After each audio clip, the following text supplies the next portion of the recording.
one day I came home from work and found this nigga in my bed. He had just finished on her back and they were both butt naked.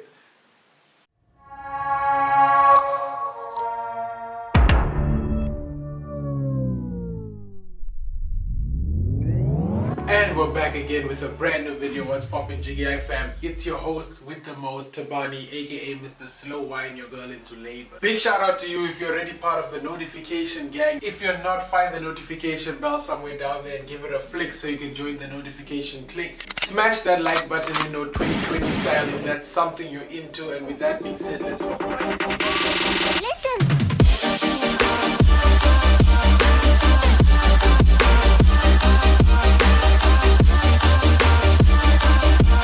So as promised, I said if part 1 of confessions gets 50 likes, I'm gonna do a part 2 of confessions. So I asked you guys on my Instagram and on my WhatsApp to DM me or to message me some crazy love stories that have gone on in your life, any love crazy situations or any situations that happened because of love. Before we start with you guys' confessions, let me tell you guys one of mine. This was back in the day, primary school days. Like I was still like a kid. And back then, males didn't know how to talk to a lady, didn't know how to talk to females, so I was like, I always saw guys buying girls stuff, and I'm like, okay, these girls seem happy because the guys bought them stuff, so. And like anytime any of my friends would like buy their girls stuff, because a lot of my friends were like in like relationships, grade 5, grade 6, and for me, I was just dollar, just living my best single life. They ask you how you are, you just have to say that you're fine. So I knew a secret place where my mom always like sometimes put money at. So I was like, I bet. So me thinking I'm slick, liking this girl, we're still cool friends now, and I told her that I'm gonna be telling you guys this, but I snuck into my mom's room when my parents were both at work. Took a cool 200, in the 200 bill, that purple bill, we barely ever saw it. I think it was still pretty new. It was less than 10 years old at that time. I went to the store, got some snacks. I got credit. When credit used to come like in this big thing, I bought the $30 credit. Remember when MTC wasn't even blue yet? That's how long ago this was. MTC had just become blue. So I got like this card of $30 Tango. I think it was called Tango back then. And I got 2 of them, and the next day I sent the girl credit. I sent her $60 credit. I took snacks, what. She took the snacks, she was happy. Nah, I'm like, okay, it's cool, maybe she likes me now, like maybe she's just shy away. I dip home. It was a whole different story, because I'd also bought myself snacks. So now I threw the papers behind the couch. Now obviously the maid cleans the sitting room, so she found a plastic of snacks, cookies, what. So she was like, I know none of these kids have this type of money. She showed my Zali. My Zali said, oh! The Zali said, oh! These boys. She put us us 3 boys in the sitting room and said, which one of you bought this stuff? I said, I must deny. The others denied hard enough. They had alibis or whatever. I didn't have an alibi because I was only thinking about my gi most of the time. Because I was only thinking about my gear at the time. You check, I didn't even care about like cleaning up evidence or anything. Long story short, they found out it was me and I was beaten. I've never taken money ever again in my life. I learned my lesson that day. It's not worth it. First one, I broke up with my ex and created 2 fake profiles and started dating him with both. We were gonna meet up on the 3rd of April, but the lockdown bought me some time. I'll figure out my next move. Okay, this chick is still crazy. This is not like in the past or anything. I paid a hacker to break into my boyfriend's computer and phone so I could check who he's talking to. Like, this isn't deep yet, so it's not.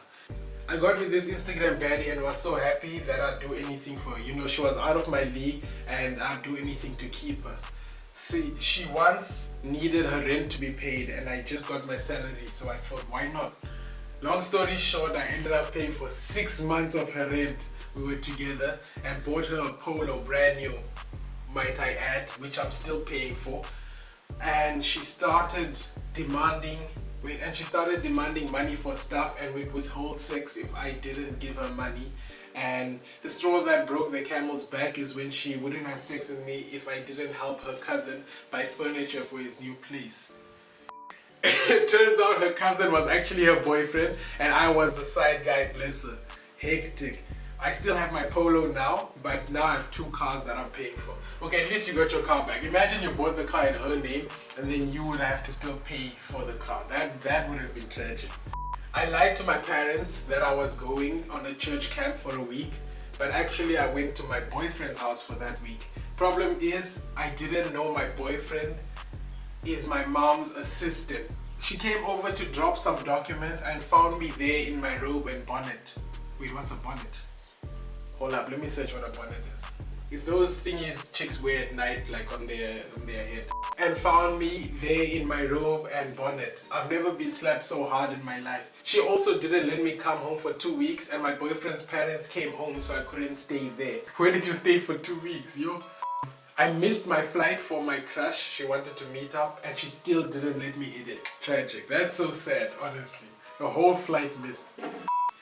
I once spent my whole salary on a girl in a night and she didn't even kiss me. Bro, your game is dead.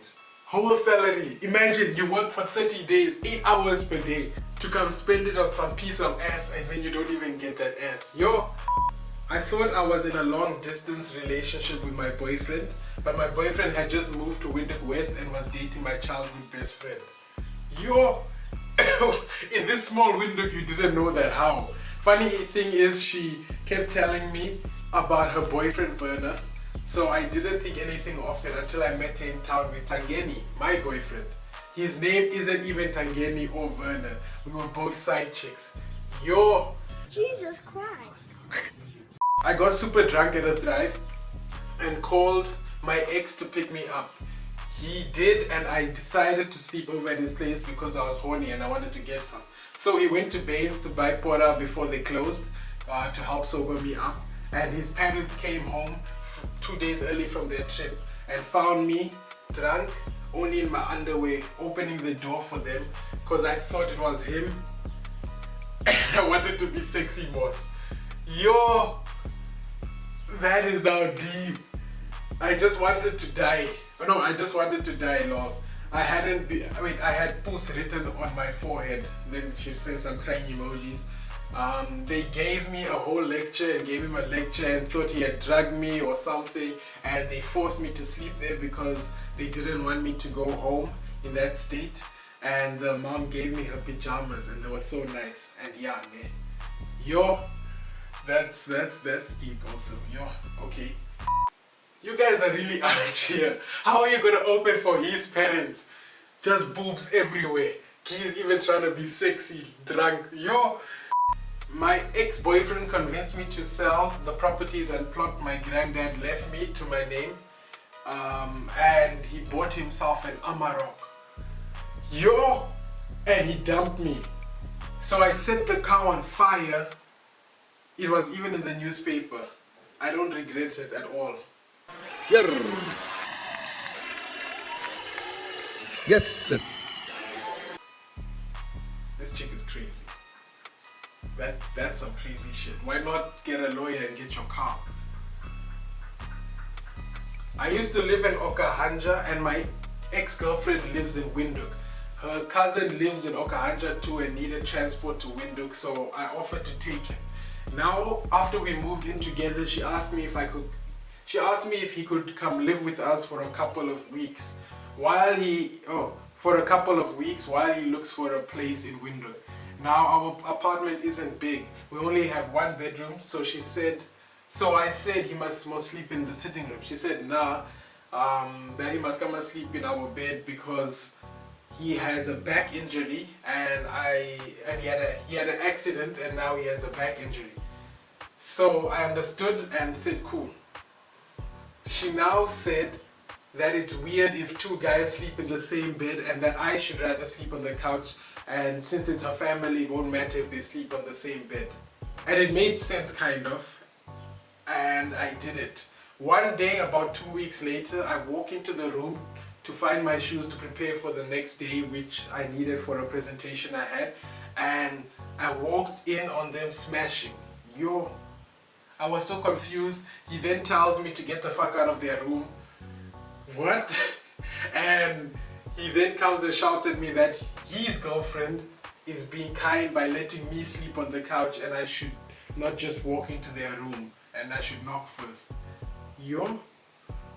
Come to find out that this guy was her new boyfriend and he told her that I'm her friend who needed a place to sleep. Yes, sis. And I couldn't fight the guy because he was buff as fuck. He's a personal trainer. Yo. I'm out, man. That nigga stripping. What would you guys do in that situation? That is a bit deep. That's hectic, honestly. Like, imagine you walk into the room and let me go get my shoes so I'm ready for tomorrow. Let me go shine them up so I'm looking out for my presentation. You walk in and you see your girl's back getting blown out and you're just like, what can you say? You can't say shit because you know that guy will fuck you up. So you're frozen, you chip out, then the guy comes and shouts at you that you must come and not walk into their room and I come it's your apartment. Hey, that's deep. That's deep. Yo, this one is long. That's what she said. A few years ago, I met this girl at Vibe. Her name is Faith. I've seen Faith on Instagram and around at parties, but that day was the day in 2017 I decided to go talk to her. So I went and spoke to her. Long story short, we hit it off immediately. There was just this spark. Things got quite serious and we started talking. We started dating and after a while we started talking about marriage. This was a few months after we had moved in together. But as soon as I proposed last year and she said yes, she started getting distant. We lived together at this point, remember, and I loved her, but for some reason I didn't fully trust her. So one day I told her that I love her and want to go forward with everything, but before that we need to fully trust each other. Side note, she had just come out of a relationship when we met, and I know her ex-boyfriend was dating my cousin Wenji. Which Wenji? It's your cousin. So I heard Wenji broke up with her boyfriend, which was most Faith's boyfriend before we met. Okay, so Faith is dating, okay, let's say I'm this guy writing this. Faith is dating me, and then my cousin Wenji is dating Faith's ex-boyfriend, okay? That window is small, guys. Oh, they broke up around the same time we got engaged. Something kept telling me to look through Faith's phone to see if she's talking to her ex again or what. So I did, and I found nothing. So everything was cool until a month before the wedding last year. December. And Faith had to take a work trip, which is quite normal, but this one felt different. She usually tells me what she's going to do and where she's going and why she's going and all of that. But this time she was super secretive and didn't want me to drop her at Eros Airport like I usually do. For her trips to the north or to Wildest. Something wasn't sitting right in my heart, so I let her go on the trip and I decided to follow her. I didn't know what came over me. I don't know what came over me. She drove to Eros Airport, but she didn't go to the check-in desk to go. She didn't go to the check-in desk like she was flying. She went and hugged the guy and kissed him who had just arrived, and they left together. I followed them to Kleine Cooper since I was in Jonas's car, she didn't notice me following them. I followed them into the complex's parking lot and they went into his apartment. The door wasn't locked behind them, so I snuck in to bust them. Yes, this guy is crazy, guys. But I wasn't sure of any cheating yet, so I hid behind the couch as they talked and watched the movie. A few hours later, I'm tired and pissed off. Suddenly I hear moaning and kissing noises. And I knew what was going down. Like, okay. I was so worked up at this point I had forgotten it was time for me to eat and take my medication or I would pass out. So when I jumped out to confront them, I got lightheaded and passed out. When I woke up, there was no one in the apartment and I was fucking confused. So I rushed home to call Faith and she came out of the room like, babe, why are you calling me? Like acting all confused. And played the whole thing off. Now, she did it so well, she convinced me I imagined the whole thing and convinced me to start seeing a psychiatrist. Yes, sis, these geese are scheming, okay? Cause I thought I was crazy, come on. After I started seeing the psychiatrist weekly, one day I came home from work and found this nigga in my bed. He had just finished on her back and they were both butt naked. I wanted to fuck him up, but you know you can't fight a guy with his dick out.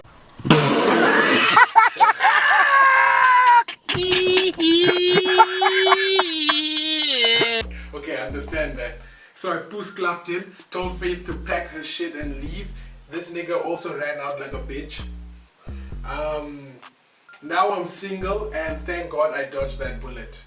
How can she convince you that you are crazy? This girl should be a lawyer or something. That is impressive.